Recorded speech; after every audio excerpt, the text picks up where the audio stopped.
Hello बच्चों, welcome to my channel. आज मैं आपके लिए क्लास 7th का साइंस का लेसन 3 लेकर आई हूँ। उसके प्रश्न उत्तर मैं आपको करवाऊँगी और लेसन का नाम है रेशों से वस्त्र तक। ओके, तो प्रश्न नंबर 1 है बच्चों, संभवतः आपने नर्सरी कक्षा में निम्नलिखित पंक्तियाँ पढ़ी होंगी।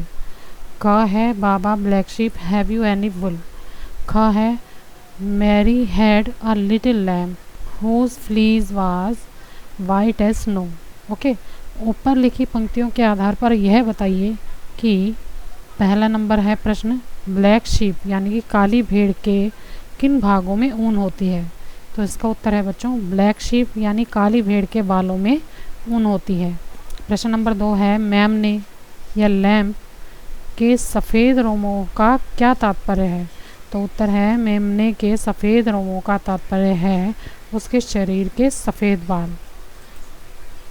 रेशम कीट अ कैटरपिलर और बी लार्वा है, तो सही विकल्प चुनिए।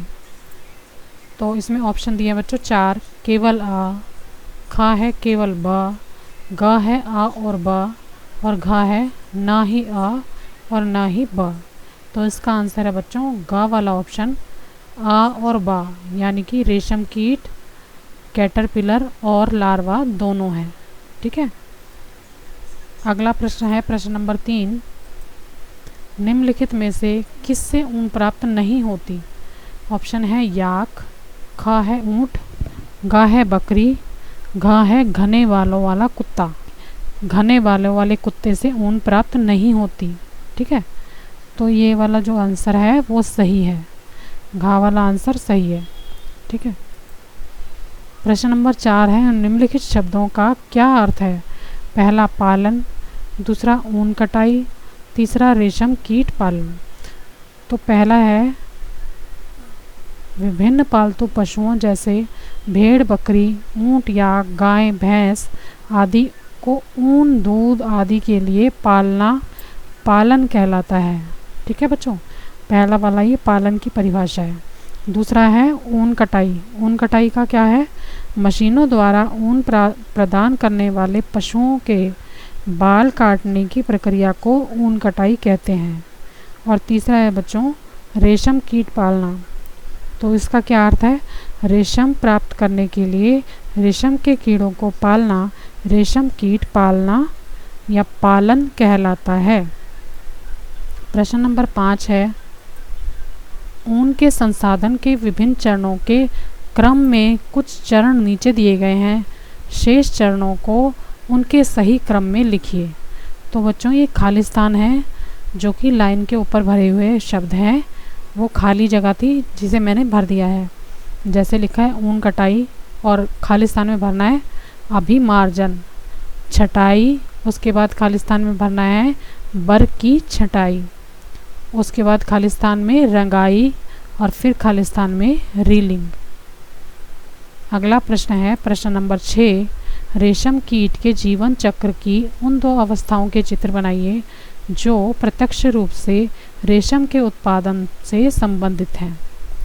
तो बच्चों रेशम के उत्पादन से संबंधित 2 कीटों के चित्र बनाने हैं यहाँ पे, और ये बच्चों रेशम कीट के ही 2 चित्र हैं, एक कोकून का है और एक कोकून की विकासशील कीट का। पहले कोकून होता है, फिर उसके बाद वो थोड़ा सा विकास हो जाता है, उसमें थोड़ा सा बड़ा हो जाता है, तो इस तरह से दिखने लग जाता है। ठीक है, तो दोनों चित्र ये इस तरह से बनेंगे।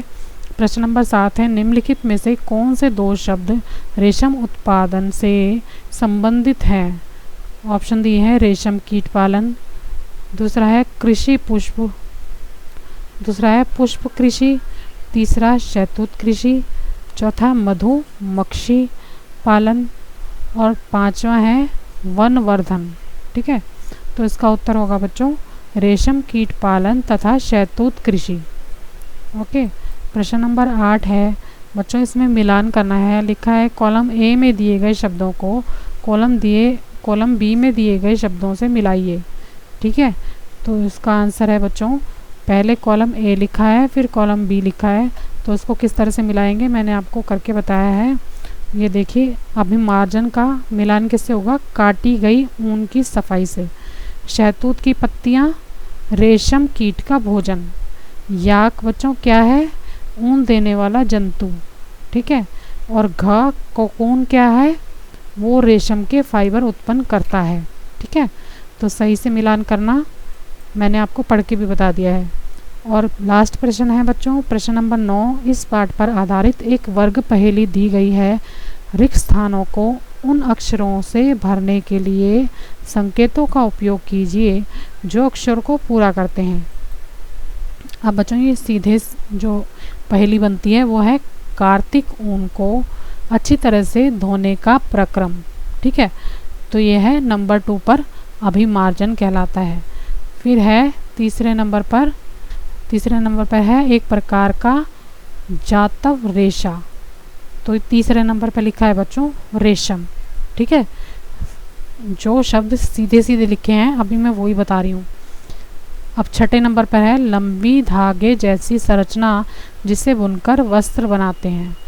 तो ये छठे नंबर पर कौन सा है बच्चों? फाइबर, सबसे नीचे लिखा है, ठीक है। अब हम ऊपर से नीचे वाले शब्द करेंगे। पहला है इससे बुने वस्त्र शरीर को गर्म रखते हैं। अब ऊपर से नीचे देखो, नंबर 1 ऊन है, ठीक है। फिर चौथा लिखा है इसकी पत्तियों को रेशम कीट खाते हैं।